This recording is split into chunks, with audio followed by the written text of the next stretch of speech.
We're actually starting with a government announcement that came today about GCSE maths and science exams.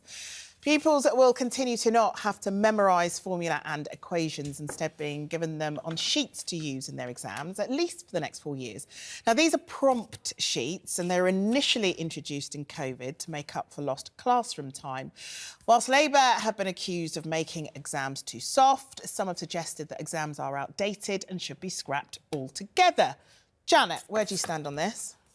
Well, I can see that supplying the formula for maths equations and could be viewed as making it easier, but I don't necessarily disagree with providing them. I mean, I did A-level maths and I found it very, very challenging, but there's something about maths that you know, some people just don't get it.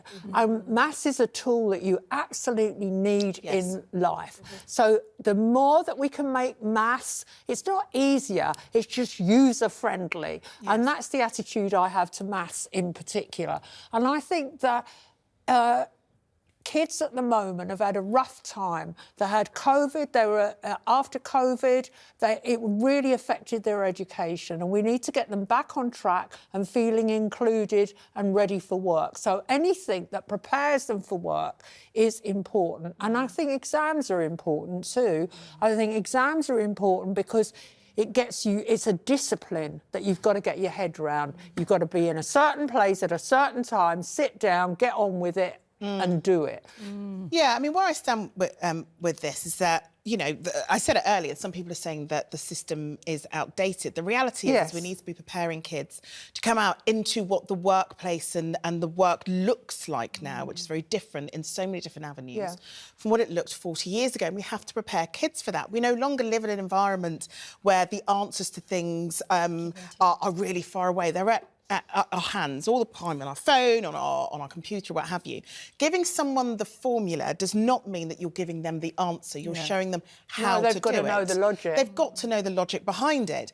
And, you know, what's available in technology now wasn't available 40 years ago, and we have to have an education system that reflects that. And it's not about it being easier.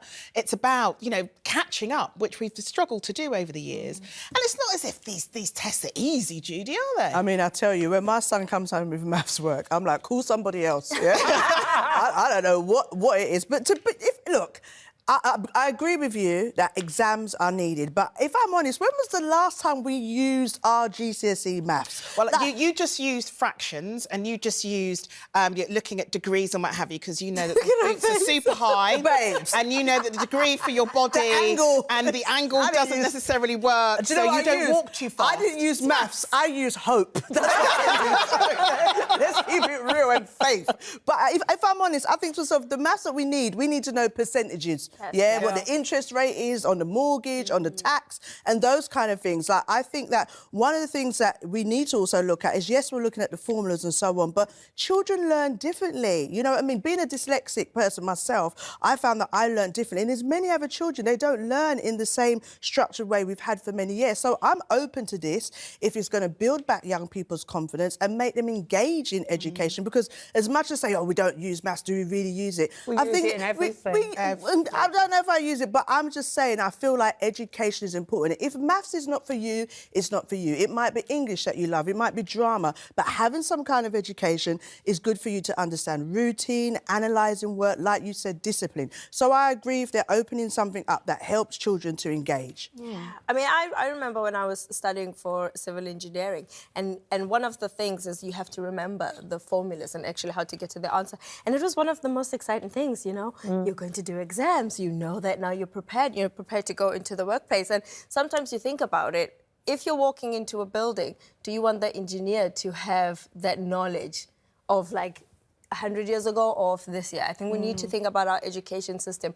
Is it preparing us to survive today, or is it preparing us to survive for the future? We have AI coming. We have lots of children who have high bills when it comes to being university. Is education actually catering for the future? So when we ask, is there a purpose for exams? Will exams help in the future? Will they help you with interviews? Will they help you with mortgages? Yes, Will they help you to survive? If you're a doctor, I want to know that my doctor got the right education to be able to do the surgery.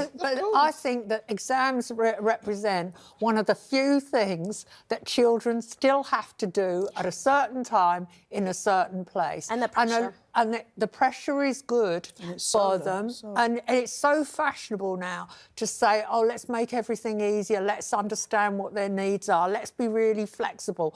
And I don't want exams to be vanished. I want exams to exist, but because they're one of the few examples that you really have to turn up for at a certain time. Janet, would you be fine if they turned up with their calculator?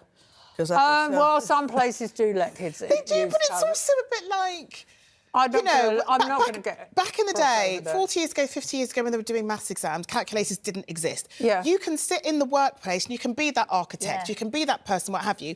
No one is necessarily sitting there and doing those equations off the top of their heads. Exactly. They're getting their they need to know the equation they need to work out, and then they'll use technology to reach the answer for that in a lot of circumstances. But what bothers me is that in the news and on this programme, we constantly use percentages and we say that 50% say this or 37% say that. How many people watching understand what that is? Should we accept that most people don't understand percentages and we say 1 in 4 and we kind of make it simpler for everyone? Which, you know, that's another thing to consider.